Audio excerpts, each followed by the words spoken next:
श्री कृष्ण गोविंद हरे मुरारी, हे नाथ नारायण वासुदेवा। अथ त्रयोविंशो अध्याय यज्ञ पत्नियों पर कृपा। ग्वाल बालों ने कहा, नयनाभिराम बलराम, तुम बड़े पराक्रमी हो। हमारे चितचोर श्याम सुंदर, तुमने बड़े बड़े दुष्टों का संहार किया। उन्हीं दुष्टों की समान यह भूख भी हमें सता रही है, अतः तुम दोनों इसे भी बुझाने का कोई उपाय कर दो। श्री सुखदेव जी ने कहा, परिचित, जब ग्वाल वालों ने देव की नंदन भगवान श्री कृष्ण से इस प्रकार प्रार्थना की, तब उन्होंने मथुरा की अपनी भक्त ब्राह्मण पत्नियों पर अनुग्रह करने के लिए यह बात कही। मेरे प्यारे मित्रों, यहाँ से थोड़ी ही दूर पर वेदवादी ब्राह्मण स्वर्ग की कामना से आंगिरस नाम का यज्ञ कर रहे हैं। तुम उनकी यज्ञशाला में जाओ। ग्वाल वालों, मेरे भेजने से वहाँ जाकर तुम लोग मेरे बड़े भाई भगवान श्री बलराम जी का और मेरा नाम लेकर कुछ थोड़ा सा भात भोजन की सामग्री मांग लाओ। जब भगवान ने ऐसी आज्ञा दी, तब ग्वाल वालों उन बालकों की यज्ञशाला में गए, ब्राह्मणों की यज्ञशाला में गए और उनसे भगवान की आज्ञा के अनुसार ही अन्न मांगा। पहले उन्होंने पृथ्वी पर गिरकर दंडवत प्रणाम किया और फिर हाथ जोड़कर कहा, पृथ्वी के मूर्तिमान देवता ब्राह्मण हो, आपका कल्याण हो। आपसे निवेदन है, हम ब्रज के ग्वाले हैं। भगवान श्री कृष्ण और बलराम की आज्ञा से हम आपके पास आए हैं। आप हमारी बात सुने। भगवान बलराम और श्री कृष्ण गौवे चराते हुए यहाँ से थोड़ी ही दूर पर आए हुए हैं। उन्हें इस समय भूख लगी है। वे चाहते हैं कि आप लोग हमें थोड़ा सा भात दे दे। ब्राह्मणों, आप धर्म का मर्म जानते हैं। यदि आपकी श्रद्धा हो तो उन भोजनार्थियों के लिए कुछ भात दे दीजिए। हे सज्जनों, जिस यज्ञ दीक्षा में पशु बलि होती है, उसमें और सत्रामणि यज्ञ में दीक्षित पुरुष का अन्न नहीं खाना चाहिए। इसके अतिरिक्त और किसी भी समय किसी भी यज्ञ में दीक्षित पुरुष का भी अन्न खाने से कोई दोष नहीं। हे परिचित, इस प्रकार भगवान के अन्न मांगने की यह बात सुनकर भी उन ब्राह्मणों ने उस पर कोई ध्यान नहीं दिया। वे चाहते थे स्वर्ग आदि तुच्छ फल और उनके लिए बड़े बड़े कर्मों में उलझे हुए थे। सच पूछो तो वे ब्राह्मण ज्ञान की दृष्टि से थे बालक, परंतु अपने आप को ज्ञान वृद्ध मानते थे। परिचित, देश काल अनेक प्रकार की सामग्रियां भिन्न भिन्न कर्मों में विनिमुक्त मंत्र अनुष्ठान की पद्धति, ऋत्विज, ब्रह्मा आदि यज्ञ कराने वाले, अग्नि देवता, यजमान, यज्ञ और धर्म, इन सब रूपों में एकमात्र भगवान ही प्रकट हो रहे हैं। वे ही इंद्रातीत पर ब्रह्म भगवान श्री कृष्ण स्वयं ग्वाल बालों के द्वारा भात मांग रहे हैं। परंतु इन मूर्खों ने, जो अपने को शरीरी माने बैठे हैं, भगवान को भी एक साधारण मनुष्य माना और उनका सम्मान नहीं किया। परीक्षित, अब उन ब्राह्मणों ने हाँ या ना कुछ नहीं कहा। तब ग्वाल वालों की आशा टूट गई। वे लौट आए और वहाँ की सब बातें उन्होंने श्री कृष्ण तथा बलराम जी से कह दी। उसके बाद सुनकर सारे जगत के स्वामी भगवान श्री कृष्ण हंसने लगे। उन्होंने ग्वाल वालों को समझाया, संसार में असफलता तो बार बार होती है, उससे निराश नहीं होना चाहिए। बार बार प्रयत्न करते रहने से सफलता मिल ही जाती है। फिर उनसे कहा, मेरे प्यारे ग्वाल वाल, इस बार तुम लोग उनकी पत्नियों के पास जाओ और उनसे कहो कि राम और श्याम यहाँ आए हैं। तुम जितना चाहोगे उतना भोजन वे तुम्हें देंगे। वे मुझसे बड़ा प्रेम करती हैं, उनका मन सदा सर्वदा मुझ में लगा रहता है। अब की बार ग्वाल वाला पत्नीशाला में गए। वहाँ जाकर देखा तो ब्राह्मणों की पत्नियाँ सुंदर सुंदर वस्त्र और गहनों से सज धज कर बैठी है। उन्होंने दुष्ट पत्नी को प्रणाम करके बड़ी नम्रता से बात कही, आप विप्र पत्नियों को हम नमस्कार करते हैं, आप कृपा करके हमारी बातें सुने। भगवान श्री कृष्ण यहाँ से थोड़ी ही दूर पर आए हुए हैं और उन्होंने ही हमें आपके पास भेजा है। वे ग्वाल बाल और बलराम जी के साथ गौवे चराते हुए इधर बहुत दूर तक आ गए हैं। इस समय उन्हें अपनी साथियों की भूख लगी है। आप उन्हें कुछ भोजन देंगी? परिचित, वे ब्राह्मण या बहुत दिनों से भगवान की मनोहर लीलाएं सुनती थी। उनका मन उनमें लग चुका था। वे सदा सर्वदा इस बात के लिए उत्सुक रहती थी कि किसी प्रकार श्री कृष्ण के दर्शन हो जाए।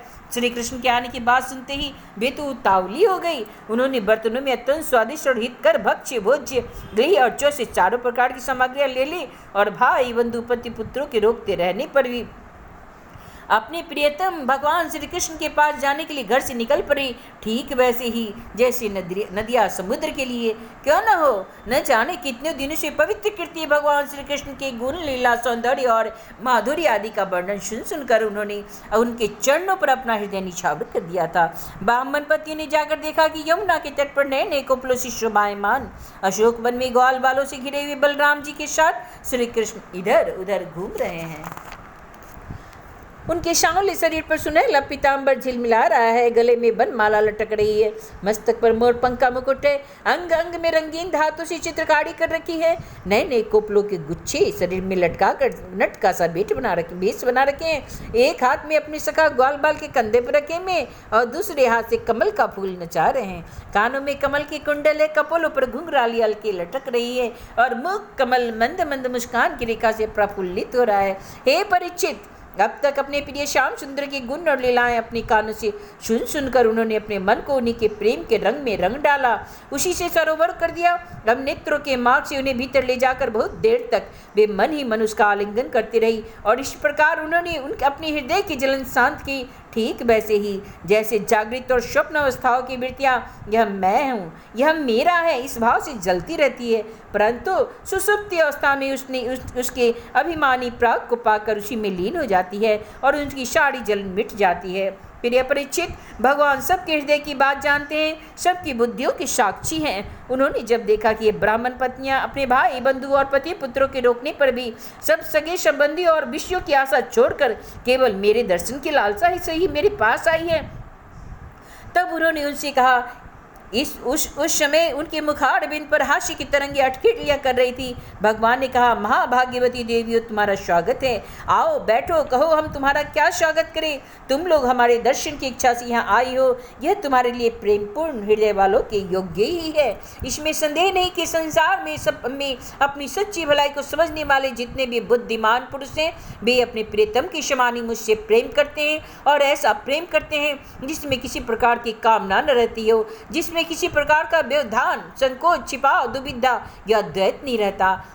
प्राण, बुद्धि, मन, शरीर, स्वजन, स्त्री, पुत्र और धन आदि संसार की सभी वस्तुएं जिसके लिए और जिसकी सन्निधि से प्रिय लगती है, उस आत्मा से, परमात्मा से मुझ श्री कृष्ण जब बढ़कर और कौन प्यारा हो सकता है। इसलिए तुम्हारा आना उचित ही है। मैं तुम्हारे प्रेम का अभिनंदन करता हूँ, परंतु अब तुम लोग मेरा दर्शन कर चुकी हो, अब अपनी यज्ञशाला में लौट जाओ। तुम्हारे पति ब्राह्मण गृहस्थ हैं, वे तुम्हारे साथ मिलकर ही अपना यज्ञ पूर्ण कर सकेंगे। ब्राह्मण पत्नियों ने कहा, अंतर्यामी श्याम सुंदर, आपकी यह बात तो निष्ठुरता से पूर्ण है, आपको ऐसी बात नहीं कहनी चाहिए। श्रुतियाँ कहती हैं कि जो एक बार भगवान को प्राप्त हो जाता है उसे फिर संसार में नहीं लौटना पड़ता। आप अपनी यह वेदवाणी सत्य कीजिए। हम अपने समस्त सगे संबंधियों की आज्ञा का उल्लंघन करके आपके चरणों में इसीलिए आई हैं कि आपको चरणों में गिरी हुई तुलसी की माला अपने केशों में धारण करे। हे स्वामी, अब हमारे पति, पुत्र, माता, पिता, भाई, बंधु और स्वजन संबंधी हमें स्वीकार नहीं करेंगे, फिर दूसरों की तो बात ही क्या है। वीर शिरोमणि, अब हम आपके चरणों में आ पड़ी हैं, हमें किसी और का सहारा नहीं, इसलिए अब हमें दूसरों की शरण में न जाना पड़े, ऐसी व्यवस्था कर दीजिए। भगवान श्री कृष्ण का, देवियों, तुम्हारे पति, पुत्र, माता, पिता, भाई, बंधु कोई भी तुम्हारा तिरस्कार नहीं करेंगे। उनकी तो बात ही क्या है, सारा संसार तुम्हारा सम्मान करेगा। इसका कारण है अब तुम मेरी हो गई हो, मुझसे युक्त हो गई हो। देखो ना, ये देवता मेरी बात का अनुमोदन कर रहे हैं। देखो देवियों, इस संसार में मेरा अंग संग ही मनुष्यों में मेरी प्रीति या अनुराग का कारण नहीं, इसलिए तुम जाओ, अपना मन मुझ में लगा दो, मुझे बहुत शीघ्र मेरी प्राप्ति हो जाएगी। श्री सुखदेव जी कहते हैं, परीक्षित, जब भगवान ने इस प्रकार कहा तो वे ब्राह्मण पत्नियां यज्ञशाला में लौट आई। उन ब्राह्मणों ने अपनी स्त्रियों में तनिक भी दोष दृष्टि नहीं की, उसके साथ मिलकर अपना यज्ञ पूर्ण किया। उन स्त्रियों में से एक को आने के समय ही उसके पति ने बलपूर्वक रोक लिया था। इस पर उस ब्राह्मण पति ने भगवान के वैसे ही स्वरूप का ध्यान किया जैसा उसने बहुत दिनों से सुन रखा था।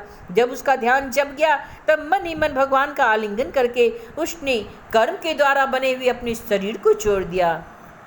इधर भगवान श्री कृष्ण ने ब्राह्मणियों के लाए हुए उस 4 प्रकार के अन्न से पहले ग्वाल वालों को भोजन कराया, फिर उन्होंने स्वयं भी भोजन किया। परीक्षित, इस प्रकार लीला मनुष्य भगवान श्री कृष्ण ने मनुष्य की सी लीला की और अपने सौंदर्य, माधुर्य वाणी तथा कर्मों से गौवे, ग्वाल बाल और गोपियों को आनंदित किया और स्वयं भी उनके अलौकिक प्रेम रस का आस्वादन करके आनंदित हुए। परीक्षित, इधर जब ब्राह्मणों को यह मालूम हुआ कि श्री कृष्ण तो स्वयं भगवान है, तब उन्हें बड़ा पछतावा हुआ। वे सोचने लगे, जगदीश्वर भगवान श्री कृष्ण और बलराम की आज्ञा का उल्लंघन करके हमने बड़ा भारी अपराध कर दिया। वे तो मनुष्य की सी लीला करते हुए स्वयं परमेश्वर हैं। जब उन्होंने देखा कि हमारी पत्नियों के हृदय में तो भगवान का अलौकिक प्रेम है और हम लोग उससे बिल्कुल रीते हैं, तब वे पछता पछता कर अपनी निंदा करने लगे। वे कहने लगे, हाँ ये भगवान श्री कृष्ण से विमुख, हम बड़े ऊंचे कुल में हमारा जन्म हुआ, गायत्री ग्रहण करके हम द्विजाति हुए, वेदाध्ययन करके हमने बड़े बड़े यज्ञ किए, परंतु वह सब किस काम का?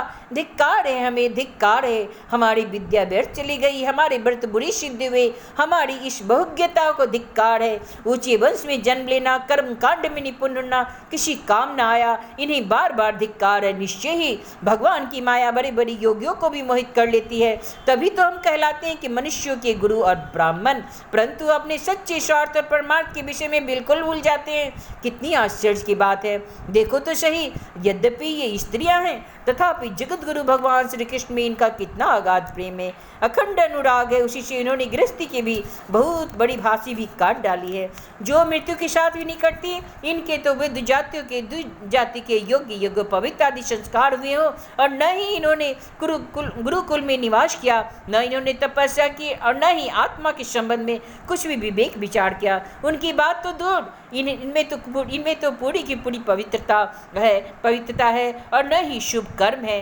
फिर भी समस्त योगेश्वर के ईश्वर पुण्य रीति कीर्ति भगवान श्री कृष्ण के चरणों में इनका दृढ़ प्रेम तो है।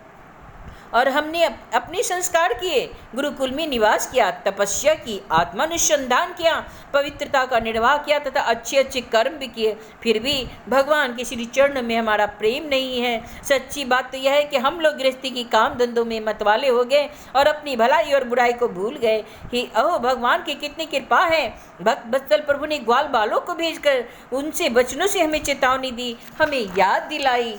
भगवान स्वयं पूर्ण काम है और कैवल्य मोक्ष पर्यंत जितनी भी कामनाएं होती हैं उनको पूर्ण करने वाले हैं। यदि हमें सचेत नहीं करना होता तो उनका हम सरी के क्षुद्र जीवों से प्रयोजन ही क्या हो सकता था। अवश्य उन्होंने इसी उद्देश्य से मांगने का बहाना बनाया, अन्यथा उन्हें मांगने की भला आवश्यकता थी क्या? स्वयं लक्ष्मी अन्य सब देवताओं को छोड़कर अपनी चंचलता, गर्व और दोषों का परित्याग कर केवल एक बार उनके चरण कमलों का स्पर्श पाने के लिए सेवा करती रहती है। वे ही प्रभु किसी से भोजन की याचना करें, यह लोगों को मोहित करने के लिए ही तो है, और नहीं तो क्या। देश काल पृथक पृथक सामग्रियां उन कर्मों में बिन युक्त मंत्र अनुष्ठान की पद्धति, ऋत्विज, अग्नि, देवता, यजमान, यज्ञ और धर्म सब भगवान के ही स्वरूप है। वे ही योगेश्वरों के भी ईश्वर भगवान विष्णु स्वयं श्री कृष्ण के रूप में यदुवंशियों में अवतीर्ण हुए हैं। यह बात हमने सुन रखी थी, परंतु हम कितने मूढ़ हैं, उन्हें पहचान न सके। यह सब होने पर भी हम धन्याति धन्य है, हमारे अहोभाग्य है। तभी तो हमें वैसी पत्नियां प्राप्त हुई, उनकी भक्ति से हमारी बुद्धि भी भगवान श्री कृष्ण के अविचल प्रेम से युक्त हो गई। प्रभु आप अचिंत्य अनंत ऐश्वर्यों के स्वामी हैं। हे श्री कृष्ण, आपका ज्ञान अबाध है, आपकी ही माया से हमारी बुद्धि मोहित हो रही है और हम कर्मों के पचड़े में भटक रहे हैं। हम आपको नमस्कार करते हैं। वे आदि पुरुषोत्तम भगवान श्री कृष्ण हमारे इस अपराध को क्षमा करें, क्योंकि हमारी बुद्धि उनकी माया से मोहित हो रही है और हम उनके प्रभाव को न जाने वाले अज्ञानी हैं। हे परीक्षित, उन ब्राह्मणों ने श्री कृष्ण का तिरस्कार किया था, अतः उन्हें अपने अपराध की स्मृति से बड़ा पश्चाताप हुआ। उनके हृदय में श्री कृष्ण बलराम के दर्शन की बड़ी इच्छा भी हुई, परंतु कंस के डर के मारे उनका दर्शन करने भी नहीं जा सके। इति श्रीमद्भागवते महापुराणे ब्रह्मस्यासनितायां दशम स्कन्धे पूर्वार्धे यज्ञपत्न्युद्धरणं नाम त्रयोविंशो अध्याय।